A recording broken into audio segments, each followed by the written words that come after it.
Film నగర్లో మాజీ మంత్రి జగదీష్ రెడ్డి మాట్లాడుతున్నారు. ఆ లైవ్ చూద్దాం. కార్యక్రమాన్ని కవర్ చేయడానికి వచ్చిన మీడియా మిత్రులు అందరికీ నా నమస్కారాలు. ఇవాళ తెలంగాణతో పాటు భారతదేశం అంతటా కావచ్చు, ప్రపంచంలో ఉన్న తెలంగాణ వాసులందరికీ కావచ్చు, పదే పదే జ్ఞాపకం వస్తున్న పేరు, పదే పదే ఉచ్చరించుకుంటున్న పేరు కేసీఆర్. గత 2.5 సంవత్సరాల కాలంలో తెలంగాణలో జరుగుతున్న పరిపాలన, కేసీఆర్ లేని లోటు ప్రజల అనుభవంలోకి వస్తూ ఉంది రోజు రోజుకి. ఎక్కడికైనా కేసీఆర్ రావాలి అనే డిమాండ్స్ మనకు కనబడుతూ ఉంది. కనీసం కేసీఆర్ రాలేకపోయినా కేటీఆర్ గారన్నా తప్పకుండా రావాలి మా దగ్గరికి అనే డిమాండ్ కూడా మనం చూస్తూ ఉన్నాం. ఇక్కడ గ్రామాలు, జిల్లాలు కావచ్చు, తెలంగాణలో బయట ఇతర రాష్ట్రాలు, ఇతర దేశాల్లో ఉన్న వాళ్ళు కూడా కావచ్చు. గత 2.5 సంవత్సరాలుగా ఈ రాష్ట్ర ప్రభుత్వం ప్రజలకి ఇచ్చిన హామీల్ని నెరవేర్చకుండా మోసం చేస్తున్న విధానం, కేసీఆర్ గారే ఇచ్చిన పథకాలని కూడా కొనసాగించకుండా ద్రోహం చేస్తున్న విధానం,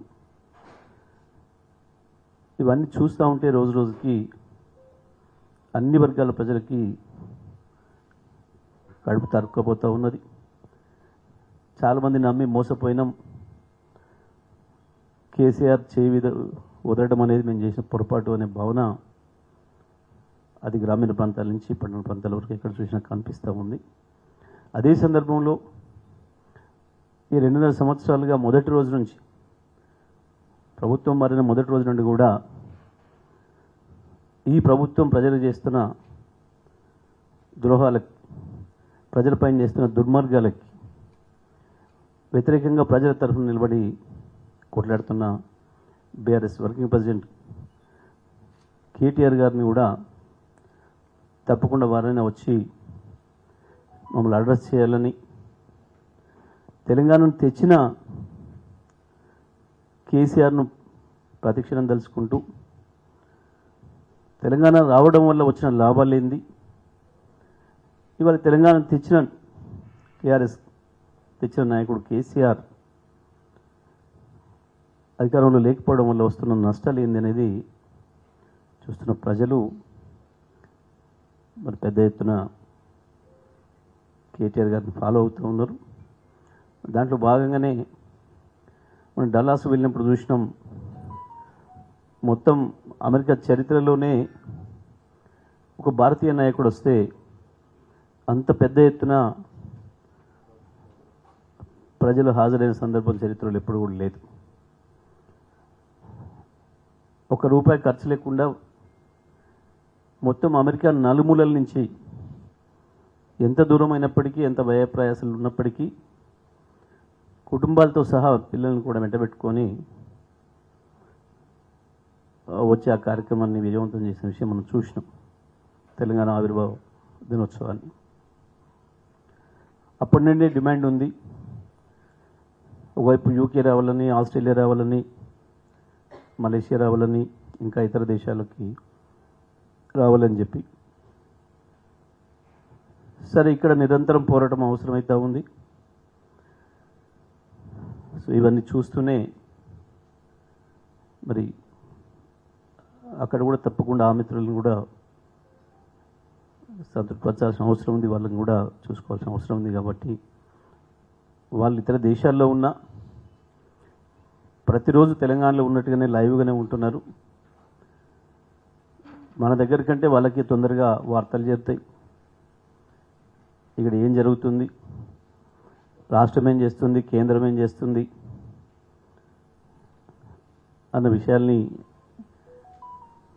అన్నిటిని కూడా ఎప్పటికప్పుడు వాళ్ళు అప్డేట్ ఉంటున్నారు. అందుకే ఇవాళ తెలంగాణ రాష్ట్రం నుంచి ఎవరికైనా నాయకుడు ఆ రకమైన డిమాండ్ ఉంది అని అంటే అది కేవలం కేసీఆర్కు లేదా కేటీఆర్ మాత్రమే ఉంది తప్ప ఇంకే నాయకుని కూడా ఎవరు ఇష్టపడే పరిస్థితులు లేరు. అంటే ముఖ్యమంత్రితో సహా మంత్రులందరూ కూడా వాళ్ళ సొంత కార్యక్రమాల్లో ఉన్నారు. వాళ్ళు రేపు ఎప్పుడు పోతుందో ప్రభుత్వం ఇవాళనే చదువుకోవాలన్నంత ఆతృతలో కనబడుతూ ఉన్నారు. పోటీలు పడి ఒకరి మించి ఒకరు అవినీతిలో పోటీలు పడుతున్నారు, అధికార దుర్వినియోగంలో పోటీలు పడుతున్నారు. నిన్న మొన్న మనం గత 15 రోజులుగా ఇంకో సంఘటన చూస్తూ ఉన్నాం. పాపం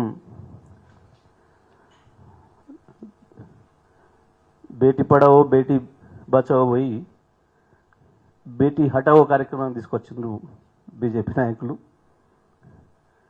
చిన్నపిల్లలకు కూడా రక్షణ లేని పరిస్థితిని తీసుకొచ్చిండ్రు. దానిపైన కూడా బీఆర్ఎస్ పార్టీ శ్రేణులు, మహిళా వింగు పెద్ద ఎత్తున ఉద్యమిస్తే తప్ప నిందితుల్ని పట్టుకునే స్థితిలో కూడా ఈ రాష్ట్ర ప్రభుత్వం లేదు. చేయాల్సిన కార్యక్రమాలు లేవు, ఇచ్చిన హామీల ముచ్చట లేదు. కనీసం కేసీఆర్ ఇచ్చిన కరెంటు మంచినీళ్ళు ఇచ్చే స్థితిలో లేరు. రైతుల కొరకు తీసుకొచ్చిన రైతు బంధు కార్యక్రమం కావచ్చు, విత్తనాలు ఎరువుల సరఫరా కావచ్చు, ఏవి చేసే స్థితిలో లేరు. చివరికి పాపం సీజన్ ప్రారంభమవడానికి ముందే రైతుల్ని వ్యవసాయమే చేయొద్దు అని చెప్పి మళ్ళీ వాళ్ళ పాత గురువు, ఇప్పటి చీకటి గురువు చంద్రబాబు నాయుడు గారు పాట ఎత్తుకుంది మళ్ళీ ఈ రాష్ట్ర ప్రభుత్వం. యూరియా దొరకదు, వ్యవసాయం చేయకుండ్రి అని చెప్పుకుంటూ తిరుగుతున్నారు. 99 రోజుల ఏదో పరిపాలన గొప్పతనం చెప్తామని చెప్పి ఇవాళ వాళ్ళు చేస్తున్న పని ఏంటంటే వ్యవసాయాలు మందు పెట్టి ఉండ్రి, మేము యూరియా ఇయ్యలేమని చెప్పి తిరుగుతూ ఉన్నారు. గంత హీన స్థితికి దిగజారింది తెలంగాణ రాష్ట్ర ప్రభుత్వం. అంటే ముఖ్యమంత్రి మంత్రులకి రైతులు పైసలు పెట్టి కొనుక్కునే కనీసం ఆ ఎరువులను కూడా సప్లై చేయలేని ఒక దారుణమైన స్థితిలో ఇవాళ ఈ రాష్ట్ర ప్రభుత్వం ఉంది. సో కేంద్రం కూడా రెండు ఒకే తీరునే ఉన్నాయి. పేరుకు పైకి పార్టీలు వేరైనా వాళ్ళ ఎజెండానే ఇక్కడ కూడా అమలు చేస్తూ ఉన్నారు. ఇద్దరు ఎజెండా ఒకటే, కేంద్ర ప్రభుత్వం, రాష్ట్ర ప్రభుత్వం, బీజేపీ కాంగ్రెస్ల ఎజెండా ఒకటే. రైతాంగాన్ని ముంచాలి, వ్యవసాయ సబ్సిడీని తప్పించుకోవాలి. ఇప్పుడు దళారుల దగ్గర ఉన్న ఆహార నిల్వలకు ధరలు పెంచుకోవాలి, ప్రజల్ని మళ్ళీ పీడించాలి, దోపిడీ చేయాలి, రైతును మళ్ళీ పాత పరిస్థితులకు తీసుకురావాలి, మళ్ళీ ఆకలి చావులకు గురి చేయాలి అన్న పరిస్థితి కేంద్రం అమలు చేసే విధానాలు అవే ఉన్నాయి. రాష్ట్రాలు కూడా, ఈ రాష్ట్రం కూడా మోడీ గారి ఎజెండాని అమలు చేస్తూ ఉన్నాడు ఈ ముఖ్యమంత్రి కూడా. అందుకే మనం చూసినాం ఇద్దరు ఐక్యత. వాస్తవానికి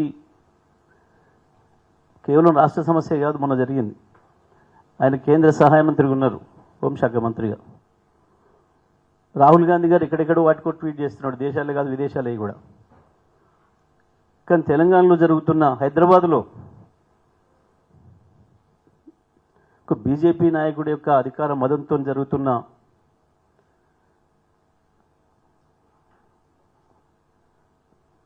ఆడపిల్లల పట్ల జరిగిన దారుణమైన హింసకు వ్యతిరేకంగా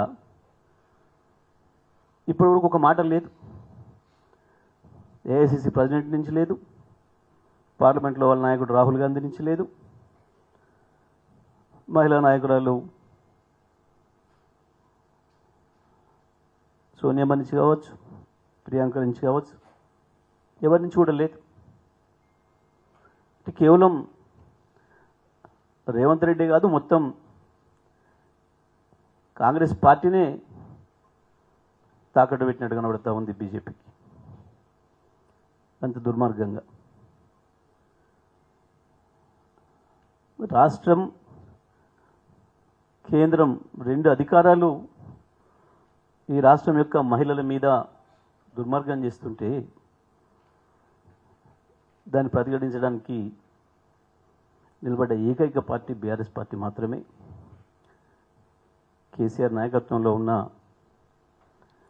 బీఆర్ఎస్ఏ అన్ని వర్గాలకు శ్రీరామ రక్ష తప్ప ఇంకొక దిక్కు లేదనేది స్పష్టంగా మనకు కనబడుతున్న వాస్తవం. మరి ఇటువంటి పరిస్థితులలో బీఆర్ఎస్ పార్టీ సైన్యానికి ముందుండి నాయకత్వం వహిస్తున్న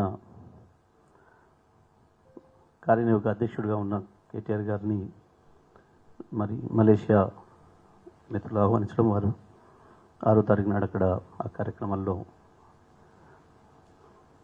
భాగస్వామి కావడానికి, ముఖ్య అతిథి రావడానికి ఒప్పుకోవడం, దాంతో మనం ఈ కార్యక్రమాన్ని నిర్వహించుకున్నాం. ఈ సందర్భంగా నేను మలేషియాలో ఉన్న తెలంగాణ వాసులందరికీ కూడా విజ్ఞప్తి చేస్తూ ఉన్నా. ఈ సందర్భంగా అందరూ కూడా ఆ రోజు పెద్ద ఎత్తున హాజరై